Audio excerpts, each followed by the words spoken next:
let's talk about tips for living a frugal lifestyle. Okay, before you click off, don't click off. There are definitely benefits to cutting back and living frugally. So let's get into it, okay? First thing is, you have to really understand where your money is going and create a budget. Everybody talks about budgets, I know, but if you don't know where your money is going and allocating, this is for bills, this is for rent, this is for food. If you're really not creating a budget for your finances, then you don't know where your money is going, right? Here's a good example. Let's say I ask you, how much do you spend on food a month? And what I mean is groceries, eating out, drinks, happy hour, brunch, food that you consume. How much a month do you spend? Do you know? Gotcha. Okay. You need to create a budget for stuff, right?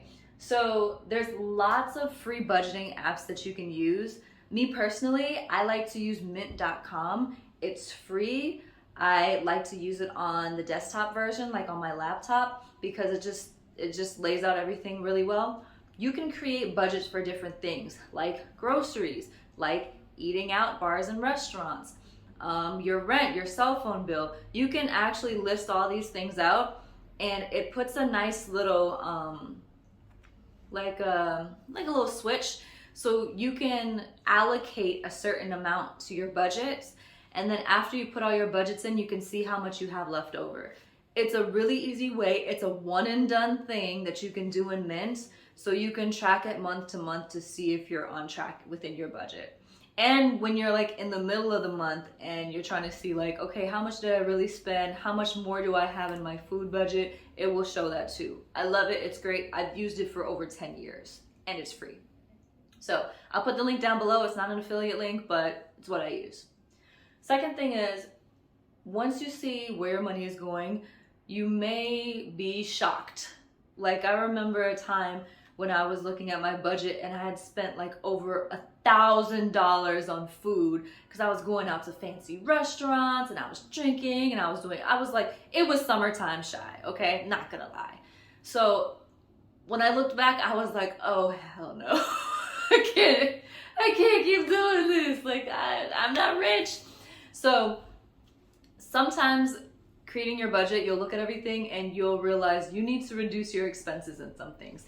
Whether it's your shoe game budget, whether it's maybe eating out so much, or Instagram ads that you keep shopping for, you'll find something that will shock you to help reduce your expenses.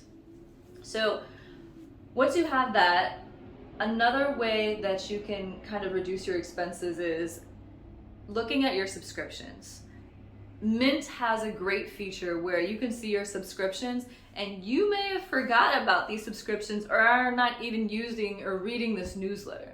That's another way to cut back on expenses too that won't hurt because you weren't even using them or using them that much.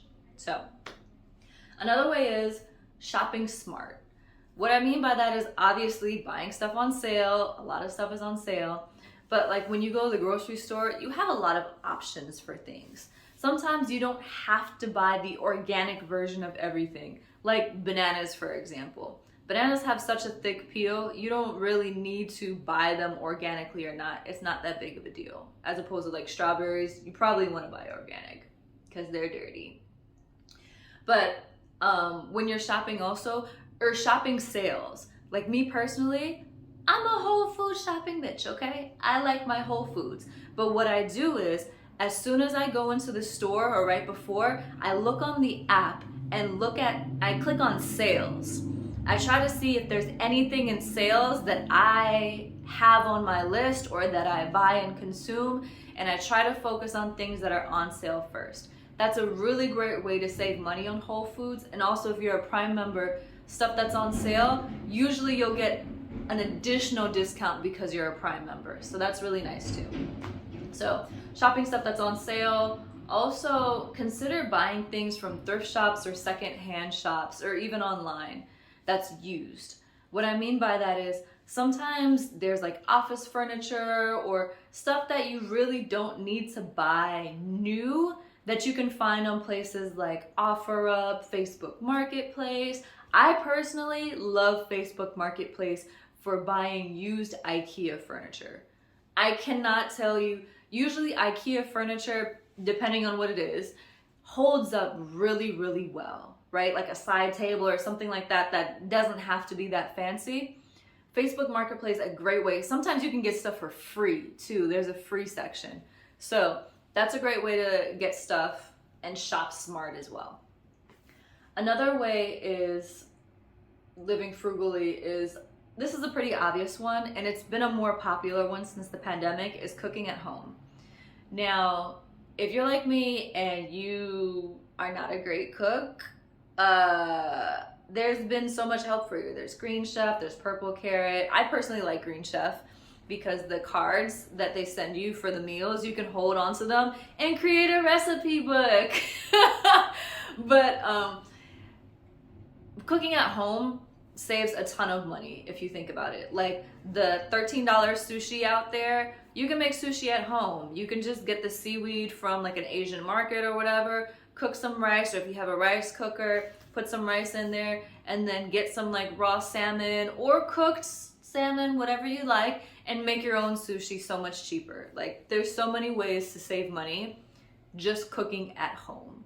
Or if you like pizza a lot like me, get a DiGiorno's pizza. Like it tastes better than delivery and it's cheaper. So there's definitely ways to save.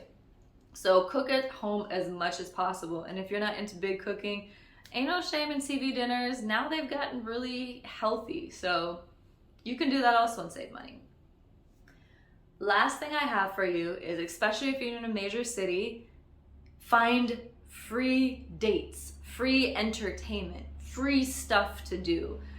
On Eventbrite, which is an app you can download, they have a free section of free stuff going on in your city.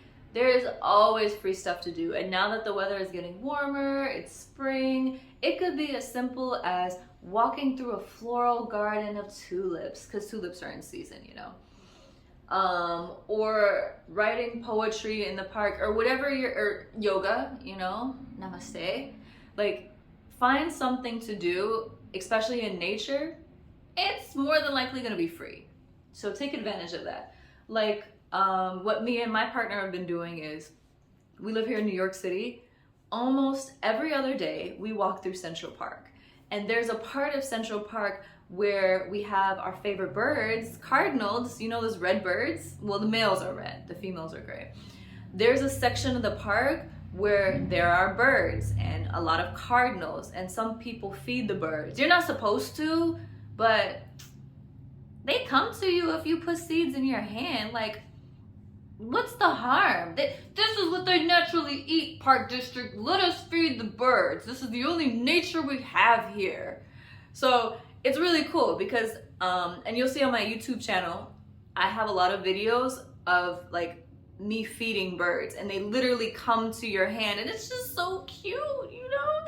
So anyways, and it's free, you know, instead of having to go to the zoo and pay and park. No, just go out in nature. It's really cool. So the conclusion is, there are tips to living a frugal lifestyle. You don't have to go to Bali and spend all this money and ball out and vacation, especially if you have a credit card debt, which you should see my video before about paying it off. But anyways, remember, frugal living is not about like living the most minimalist lifestyle. Live your life, but just understand where your money is going, how you can cut back, and just be more conscious about what you're spending. That's kind of what frugal living is like to me, like my definition of it. So if you like this video, if you got value out of it, give it a thumbs up, please. It definitely helps my channel. And like and subscribe if you want to hear more financial tip videos, lifestyle videos, and new things and products that I try, and tech stuff as well. All right, have a great day. See you on the next one.